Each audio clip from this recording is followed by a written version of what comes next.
সময় যখন কম থাকবে বা রান্না করার ইচ্ছে যখন থাকবে না, তখন এই রকম একটা সুস্বাদু এক পাকে রান্না আপনারা করে নিতে পারেন। আর খুব কম সময়ে ঘরে থাকা কিছু উপকরণ দিয়েই কিন্তু এই রেসিপিটা করে নেওয়া যায়। নমস্কার বন্ধুরা, আমি ঝুমাস ক্রিয়েশন 2.0তে আপনাদের সবাইকে স্বাগত জানিয়ে আমার আজকের ভিডিও শুরু করছি। আজ আমি আপনাদেরকে করে দেখাবো খুব সহজ এবং সুস্বাদু একটা রেসিপি, যেটা এক পাকেই রান্না করা যায় আর খুব সহজেই এবং ঘরে থাকা কিছু উপকরণ দিয়ে এই রেসিপিটা আপনারা করে নিতে পারেন। আর এইটা আপনারা লাঞ্চেও খেতে পারেন বা ডিনারেও খেতে পারেন। তাহলে চলুন আমি কিভাবে করেছি এই রেসিপিটা দেখে নিন।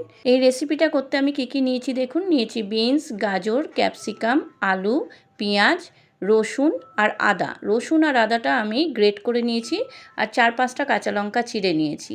আর বিনস আর গাজরটা কিন্তু একদম ছোট ছোট করে কেটে নিয়েছি। আর নিয়েছি চিংড়ি মাছ আর চিকেন, বোনলেস চিকেন এখানে ছোট ছোট টুকরো করে নিয়েছি। আর চিংড়ি মাছটা নুন হলুদ দিয়ে মাখিয়ে নিয়েছি। এবার আমি চালটা ধুয়ে নেব। এই রেসিপিটা করতে আমি এখানে গোবিন্দভোগ চাল নিয়েছি। আপনারা চাইলে দেরাদুন রাইস বা বাসমতি চালও নিতে পারেন। চালটাকে খুব ভালো করে দুবার জল পাল্টে ধুয়ে নেব। খুব বেশি ধোয়ার দরকার নেই, তাহলে গোবিন্দভোগ চালের গন্ধটাই চলে যাবে। দুবার জল পাল্টে ধুয়ে 30 মিনিট মতো আমি জল দিয়ে ভিজিয়ে রেখে দেবো। এদিকে ওভেনে কড়াই বসিয়ে তাতে সাদা তেল দিলাম পরিমাণ মতো। তেলটা গরম হলে আমি এতে চিংড়ি মাছ আর চিকেন দুটো দিয়ে দিলাম।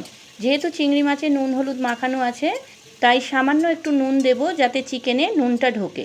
এবার চিংড়ি মাছ আর চিকেনটাকে হালকা ভেজে নেব, খুব বেশি কড়া করে ভাজবো না, কারণ চিংড়ি মাছ আর চিকেন বেশি কড়া করে ভাজলে কিন্তু শক্ত হয়ে যায়। আজকাল ব্যস্ততার যুগে সবারই সময় খুব কম, বিশেষ করে যেসব ছেলেমেয়েরা বাইরে একা থাকে তাদের জন্য আমার আজকের এই রেসিপিটা। আশা করছি আমার রেসিপিটা তাদের ভালো লাগবে। দেখুন চিংড়ি মাছ আর চিকেনটা ভাজা হয়ে গেছে। এবার আমি এগুলোকে তুলে নিচ্ছি। আপনারা কে কোথা দিয়ে আমার এই ভিডিওটা দেখছেন বন্ধুরা, কমেন্টে জানাবেন। আর রেসিপিটা কেমন লাগলো সেটাও কিন্তু কমেন্টে জানাতে ভুলবেন না। দেখুন চিংড়ি মাছ আর চিকেনটা তুলে নিয়েছি। এবার ওই তেলের মধ্যেই আমি 2 চামচ ঘি দিলাম। আর ফোড়নে দেব একটা তেজপাতা, একটা শুকনো লঙ্কা, অল্প একটু দারচিনি, অল্প একটু গোলমরিচ, 4টে ছোটো এলাচ আর 4টে লবঙ্গ। এবারে ফোড়নগুলো দিয়ে যখন সুন্দর একটা গন্ধ বেরোবে, তখন আমি এতে আলুগুলো দিয়ে দেব। এখানে আলুগুলো কিন্তু আমি ডুমো করে কেটে নিয়েছি। খুব বেশি বড় করে কাটবেন না, কারণ গোবিন্দভোগ চাল রান্না হতে বেশি সময় লাগে না, তাই আলুগুলো একটু ছোট করেই কাটবেন। আলুগুলো কিছুক্ষণ নাড়াচাড়া করার পর আমি এতে পেঁয়াজ দিয়ে দেবো। এখানে 2টো মিডিয়াম সাইজের পেঁয়াজ কুচিয়ে নিয়েছি। পেঁয়াজগুলো দিয়ে আবার কিছুক্ষণ নাড়াচাড়া করে নেব। আমার এই রেসিপিটা যদি আপনাদের ভালো লাগে বন্ধুরা, আমার চ্যানেলটাকে সাবস্ক্রাইব করে দেবেন, লাইক কমেন্ট শেয়ার করবেন আর পাশে থাকা বেল আইকনটা প্রেস করে দেবেন, যাতে আমার ভিডিও আপলোড হওয়ার সাথে সাথে আপনাদের কাছে নোটিফিকেশান পৌঁছে যায়। আর পুরনো বন্ধুদের আমার অনেক ভালোবাসা আমার পাশে থাকার জন্য। যারা আমার চ্যানেলে নতুন এই রেসিপিটা দেখছেন তাদের কাছে আমার অনুরোধ, আমার চ্যানেলটাকে সাবস্ক্রাইব করে আমার পাশে থেকে যাবেন প্লিজ। আমিও কথা দিচ্ছি আপনাদের পাশে থাকব। গ্যাসের ফ্লেম লো করে কড়াইটা 5 মিনিটের জন্য ঢেকে দিয়েছিলাম, তাতে আলুগুলো সিদ্ধ হয়ে যাবে। 5 মিনিট পর ঢাকা খুলে দেখলাম আলুগুলো ভাজাও হয়ে গেছে, প্রায় সিদ্ধও হয়ে গেছে। এবার এর মধ্যে আমি বিনস, গাজর, ক্যাপসিকাম সব একে একে দিয়ে দেব। আপনারা চাইলে ডিম সিদ্ধ করে টুকরো করেও দিতে পারেন বা ডিমের ভুজিয়া করেও দিতে পারেন। আমি এখানে ডিমটা দিইনি, তবে ডিমটা দিলেও কিন্তু খুব ভালো লাগবে। মিক্সড ফ্রাইড রাইস বা মিক্সড পোলাও টাইপের এটা হবে। কিছুক্ষণ এইভাবে নাড়াচাড়া করার পর আমি কড়াইটা ঢেকে দেবো মিনিট 2-3 জন্য, গ্যাসের ফ্লেম মিডিয়াম করে। 2-3 মিনিট পর ঢাকা খুলে দেখলাম আলু, বিনস, গাজর, ক্যাপসিকাম সবগুলোই সিদ্ধ হয়ে গেছে আর ফ্রাই হয়ে গেছে। এরপর আমি যে আদা রসুনটা গ্রেট করে রেখেছিলাম সেটা দিয়ে দিলাম, আর কাঁচা লঙ্কা চিড়ে রেখেছিলাম সেটাও দিয়ে দিলাম। এবার এতে দেব চিংড়ি মাছ আর চিকেনটা। চিংড়ি মাছ আর চিকেনটা কিছুক্ষণ সবজির সঙ্গে নাড়াচাড়া করার পর আমি এতে দেব 1/2 চামচ হলুদ। হলুদটা দিয়ে আবার কিছুক্ষণ নাড়াচাড়া করব। মশলা যত কষাবেন ততই কিন্তু তরকারির টেস্ট বাড়ে। দেখুন দিলাম 1 চামচ নুন, আর টেস্টের ব্যালেন্সের জন্য দিলাম 1 চামচ চিনি। চিনিটাকে চাইলে আপনারা স্কিপ করতে পারেন, তবে চিনিটা দিলে কিন্তু টেস্টটা খুব ভালো হয়। তবু বলবো নুন চিনির পরিমাণটা আপনারা আপনাদের স্বাদ মতো দেবেন।